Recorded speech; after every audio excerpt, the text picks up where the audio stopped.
সবাই তো ফ্রাইড রাইসই খায়, আমি না হয় ভাত ভাজিই খেলাম গরিব বলে। আসসালামু আলাইকুম, সবাই কেমন আছেন?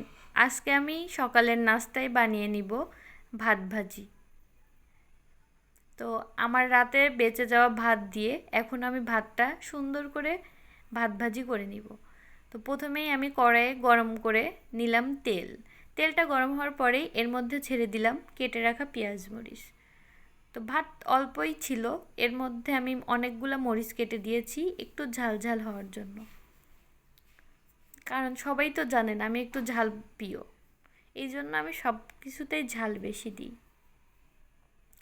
পেঁয়াজ মরিচগুলো ভাজা হয়ে গেছে, এক পাশে করে নিব। এরপরে আমি ডিম ছেড়ে দিব। ডিমটা এখন ভেজে নিতে হবে, সুন্দর করে ঝুরি ঝুরি করে নিতে হবে। তো প্রথমে আমি পেঁয়াজ মরিচগুলো এক পাশে করে নিয়েছি, কারণ ডিমের সাথে পেঁয়াজ মরিচগুলো মিশে গেলে আমার খেতে অন্যরকম লাগে।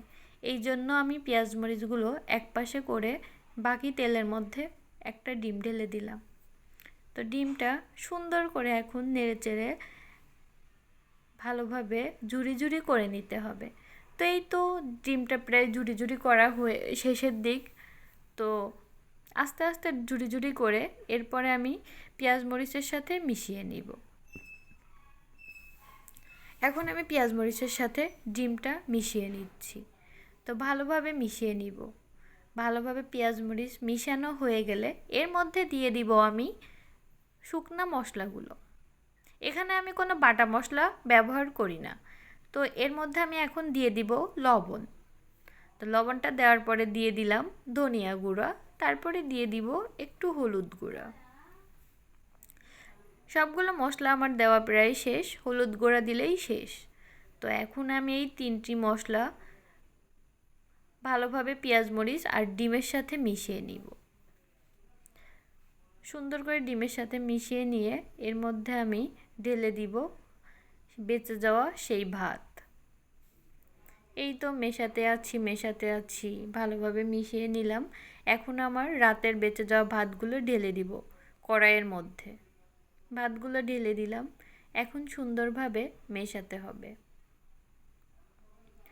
সুন্দর করে মিশিয়ে নিলাম। এই তো আমার ভাত আর মশলা পেঁয়াজ মরিচ সব মেশানো হয়ে গেছে। এখন ভালোভাবে নাড়তে হবে যেন কড়াইয়ের নিচে লেগে না যায়। এই তো অনেক সুন্দর করে নেড়ে নিচ্ছি।